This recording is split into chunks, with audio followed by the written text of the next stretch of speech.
जय श्री कृष्ण। सभी श्रोतागणों को स्वामी असीम का प्रणाम। सेना में उपस्थित शूरवीरों के साथ अपना संबंध बतलाकर अब अर्जुन किसी भी तरीके से उन्हें मारने में अपनी अनिच्छा प्रकट करते हैं। 35वां श्लोक इस प्रकार है।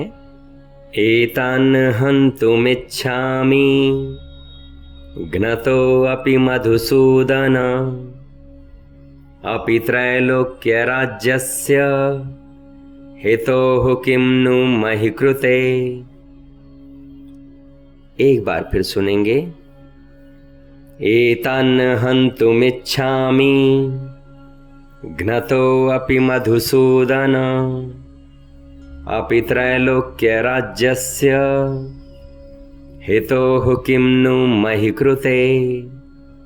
अर्थात अर्जुन कहते हैं, हे मधुसूदन, मुझे मारने पर भी अथवा तीनों लोकों के राज्य के लिए भी मैं इन सब को मारना नहीं चाहता, फिर पृथ्वी के लिए तो कहना ही क्या है। अर्जुन यहाँ कहते हैं मैं इन्हें नहीं मारना चाहता। ऐसा क्यों कहते हैं?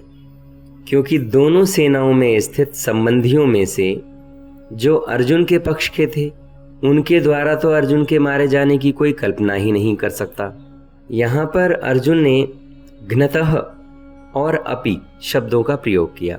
उनका यह भाव है कि मेरे पक्ष वालों की तो कोई बात ही नहीं, परंतु जो विपक्ष में स्थित संबंधी हैं वे भी जब मैं युद्ध से निवृत्त हो जाऊंगा, यानी युद्ध से छूट जाऊंगा, तब संभवतः मुझे मारने की इच्छा नहीं करेंगे, क्योंकि वे सब राज्य के लोभ से ही युद्ध करने को तैयार हुए हैं। जब हम लोग युद्ध से मुक्त ही हो जाएंगे, युद्ध से निवृत्त ही हो जाएंगे, राज्य की आकांक्षा ही छोड़ देंगे, तब तो मारने का कोई कारण ही नहीं रह जाएगा।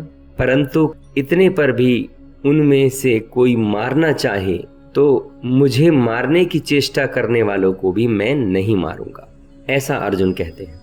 यहाँ पर तीनों लोकों के राज्य के लिए ही नहीं, पृथ्वी के लिए तो कहना ही क्या, ऐसा कहा गया है। इसका तात्पर्य यह है कि अर्जुन ने यह भाव दिखलाया है कि पृथ्वी के राज्य और सुखों की तो बात ही कौन सी है। इनको मारने पर कहीं कोई त्रिलोक का भी राज्य मिलता हो तो उसके लिए भी इन आचार्य आदि आत्मीय स्वजनों को मैं नहीं मारना चाहता। इस श्लोक में इतना ही, फिर मिलते हैं अगले श्लोक में। मैं स्वामी असीम आप सभी को प्रणाम करता हूँ। मेरा प्रणाम स्वीकार करें। धन्यवाद।